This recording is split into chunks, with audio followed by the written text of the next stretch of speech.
Fifth quarter play of the week, brought to you by Blue Cross Blue Shield of North Carolina. Let's do it. Your fifth quarter play of the week. We go back to New Hanover and West Brunswick. 3 minutes left to go in the game. Jacob Jones picks off the pass for the New Hanover Wildcats, and at that point they would go down, they would use the turnover, score, made it 14-0, and that was a really big point in this ballgame. Yeah, a really nice play by the kid, but more importantly, a really big play at a big time in the game.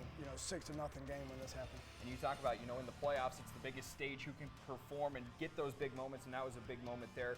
Made it 14-0 at that point. West is only able to get one more score, and they can't quite overcome the deficit tonight. So now the second round is in the rearview mirror. Let's move on to our Week 3 matchups. We kind of talked about them a little bit last one. We have the Hoggard Vikings. They're going to have their hands full next Friday night taking on number 1 seed Wake Forest. But we talked about it a little bit. Hoggard playing well, and Wake Forest is a beatable team.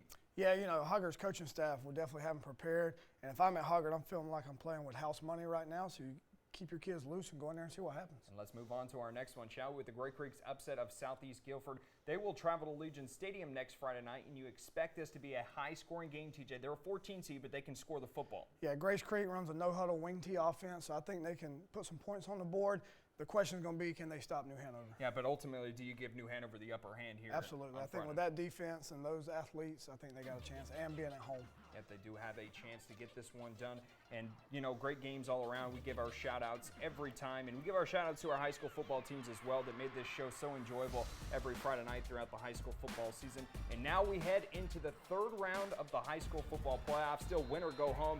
We have 2 teams left fighting for a state championship. But this is our final fifth quarter of the year, but we will have highlights for you all next Friday night, but it will be on the Full Court Press. I want to give a shout out to all of our staff here at WWAY and everyone that makes this show possible every Friday night, from our photographers to our affiliates sending us video. I'm Tanner Bard. He is TJ Spivey. Thanks for joining us right here on the fifth quarter.